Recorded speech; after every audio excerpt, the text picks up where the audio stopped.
Today we're going to be looking at 6 basic derivatives. Even if you know all the other rules of differentiation, product rule, chain rule, at some point you're going to reduce your problem to solving one of these 6 problems. So it's good to have these derivatives memorized in your back pocket, ready to use at any time. The 6 derivatives are x raised to a power. The derivative is n times x to the power minus 1. The derivative of the sine function is the cosine function. The derivative of the cosine function is negative the sine function. The derivative of the exponential function is itself the exponential function.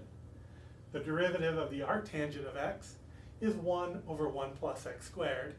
That one comes in more handy when we're doing integration than differentiation, but it's good to know. And finally, the derivative of the natural log of x is 1 over x.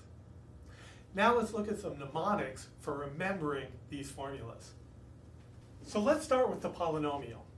If I differentiate x raised to some power, I bring that power down in front and reduce the exponent by 1. Let's look at 2 mnemonics for why that would be true. In the first mnemonic, I think of units. Suppose that x is measured in meters. Well, if x is measured in meters, then x to the n is measured in meters raised to the nth power. dx, a little tiny change in x, will also be measured in meters.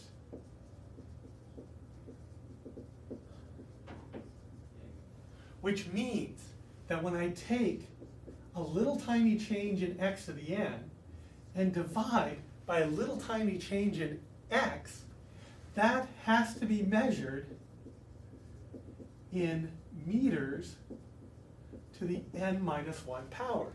Because in my numerator, I've got meters to the nth, and in my denominator, I've got something whose units is meters.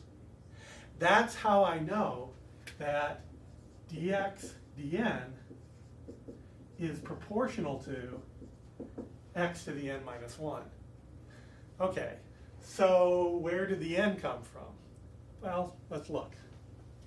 Here's a mnemonic for that, where that n is coming from, that works when n is an integer. Remember the product rule. In order to differentiate, say, x cubed with respect to x, that's the same as differentiating x times x times x with respect to x. That's a product.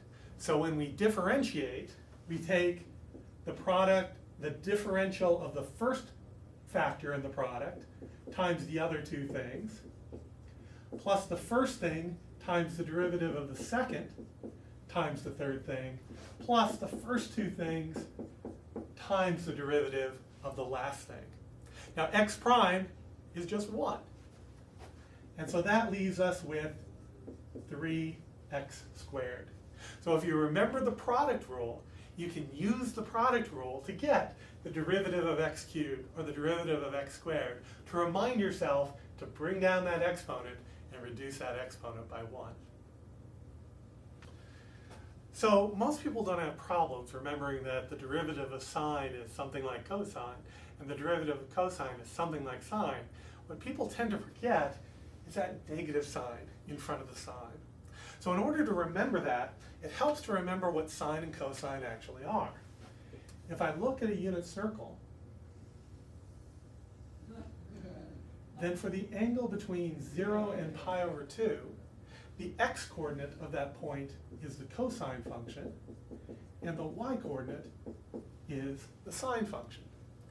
So when we look at the angle, which is x here, as that increases, the y-coordinate of this point, sine of x, is going up. Cosine of x is also positive, and so that's why the derivative of the sine is positive cosine. On the other hand, the x-coordinate as the angle increases is going down. That's why the derivative of the cosine is negative the sine, which is a positive number. So that's it. Memorize these 6 derivatives, and together with the rules for differentiation, you'll be able to differentiate anything.